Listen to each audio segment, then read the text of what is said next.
It's $60. So we're like, okay. So we come back in 15 minutes. New plan. Hey, we're part of the press. The guy says, what press is that? I say, a Northern Rock Communications Company. And he says, oh, okay. Pull into the gravel. Under the assumption you would apply these tags. And he's, crossed his arms and pondered into the sky. And he's, guys, I just don't know. So he walks away. Now enter the new guy. This is Ziggy. Ziggy controls, once you get past the first guy, you have to deal with Ziggy. And Ziggy is cool as fuck, but I don't know if I want him running some security business. Do you know what I mean? Like, he's the second guy you have to get past. So he comes over.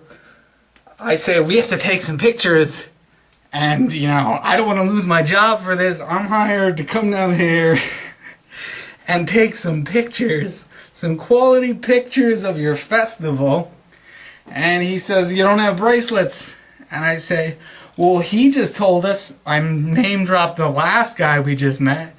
I said, he just told us to come get bracelets from you. So he gives us these $60 bracelets for 3 days. No sweat. And I say, do you want to do an interview quick? He's like, not really. I got some other things that I got to take care of business. So we're like, oh, all right. Well, we'll just wait by his tent. As soon as he turns his back, we walk away. The first thing I notice when we're walking down this dirt road to the festival is a guy carrying ice. So we marched down to the band. There's like 3 bands going on at one time, and I really couldn't see anything on stage, on the dark stage. Then I went about 100 feet to my left, and the trumpet guy was killing it. I will not lie, the trumpet guy was doing his thing. He was keeping up with it. There was only one girl that I guess had the guts to go out and dance. But this time, me and my brother already split up. He's doing his own thing, and I'm just kind of walking around, just getting in people's fucking shit. This girl is walking around with a fucking box of gems, like little crystals, and she just drops them. This is Steve. He is Sunburned Steve. He was cool as fuck. I just think he needs to get his skin checked. I'm not sure. So immediately after Steve, this fucking cute girl, cute out of the peripheral vision of my eye, starts walking past, and I start hitting on her. And she fucking ignores me. She completely ignores me and just starts walking down. She gets like 10 feet away, still ignoring me. So I tracked her down, and I got her number on spite. She gave it to me. Now, I don't have a picture of her giving me the number, but remember this story because it will come back. The dude passed out. He's just fucking passed out in the middle of the field, and his friends are all fucking with him. I turn to my left, and I see this dude, and he just looks like he's in the deepest contemplation of his life. It's the deep thinker. Right after that, I met Hula Mom and her daughter, and they were cool, and they were doing hula hoop tricks together. This kid that was he was way too excited to have this girl with him, and I felt like I had to get a picture of it. So I asked them both, I said, could you stay still? And they did, and this is what I got, and he just seems so happy, and I'm glad for him. I hope fucking somehow he got laid out of that situation. So I went down to back streets. I seen a genuinely happy couple. They seemed like, they had it going on.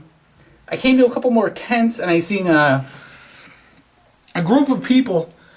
They were kind of douchebags, but I knew the guy with the super soaker. So I felt like I had to say, like, hey, The brightest fucking glasses. I thought I seen Johnny Depp. So I go over and I sit down to this guy and I listen to him talk for a half an hour.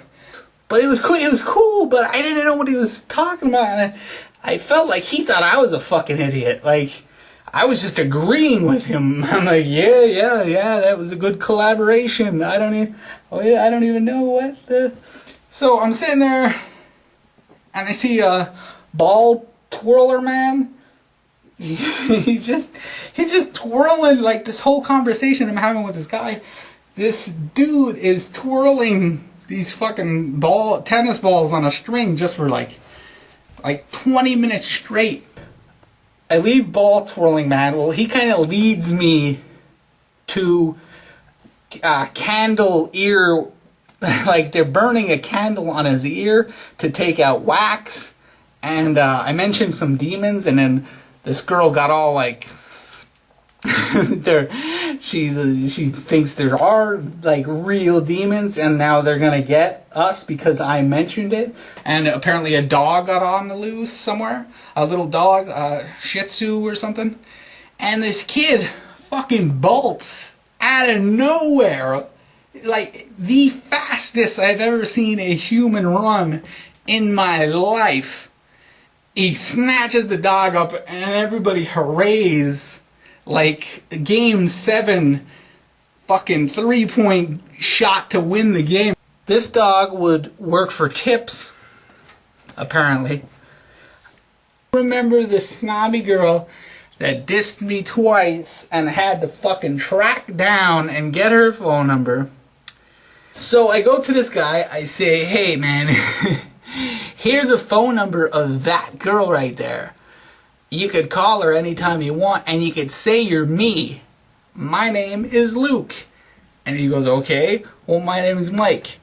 I'll give you a free tattoo for what you just did there. A small one, but a free one. And I see this girl dancing, and she's in the concession stand.